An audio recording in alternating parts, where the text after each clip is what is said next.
এমন সাধুগুরু বৈষ্ণবের সঙ্গ করে, তাকে অন্য কোনের লোকে নয়, স্বর্গেও নয়, নরকেও নয়, সেই ভক্তকে আমার হৃদয় মন্দিরে চিরজনমের মতো আপন করে বেঁধে রাখে, নিত্য চরণের দাস করে তাকে আমার চরণের এক পাশে আশ্রয় দেয়।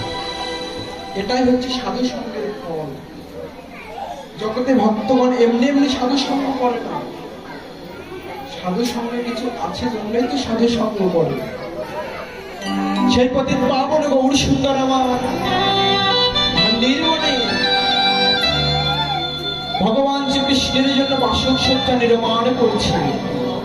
পদকর্তা লীলার এক প্রান্তে দাঁড়িয়ে সেই কুঞ্জে বর্ণনা দিতে লাগলো কি, যে রজনী কুমুদিনী হিমঋতুতাই হেমসহে পবন বহয়ে মৃদুমায়।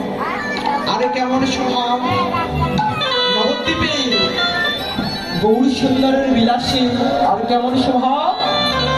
মহাজনে লীলার এক প্রান্তে না বসে দাঁড়াইয়া দিলেন, এক প্রান্তে বললেন, ওহে ভক্তগণ, আজ গৌর সুন্দরের বিলাসীতে বর্ণনা কেমন জানো? তাহে রচয়ে বহু ললিত শয়নে, তাহে রচয়ে বহু ললিত শয়নে, তাহে রচয়ে বহু ললিত শয়নে, আর হৃদয়তে ঘন ঘন চকিত নয়নে, আর হৃদয়তে ঘন ঘন চকিত নয়নে, আর হৃদয়তে ঘন ঘন চকিত নয়নে,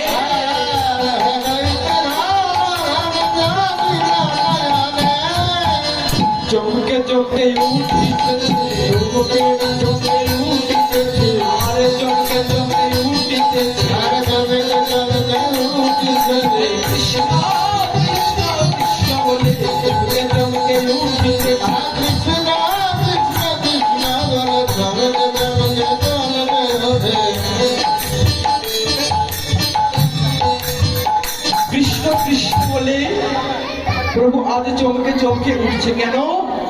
গৌর আজ রাধার ভাবে ভাবান্বিত হয়ে কৃষ্ণের জন্য কুঞ্জ নির্মাণ করেছে, তাই কৃষ্ণ কৃষ্ণ বলে চমকে চমকে উঠছে।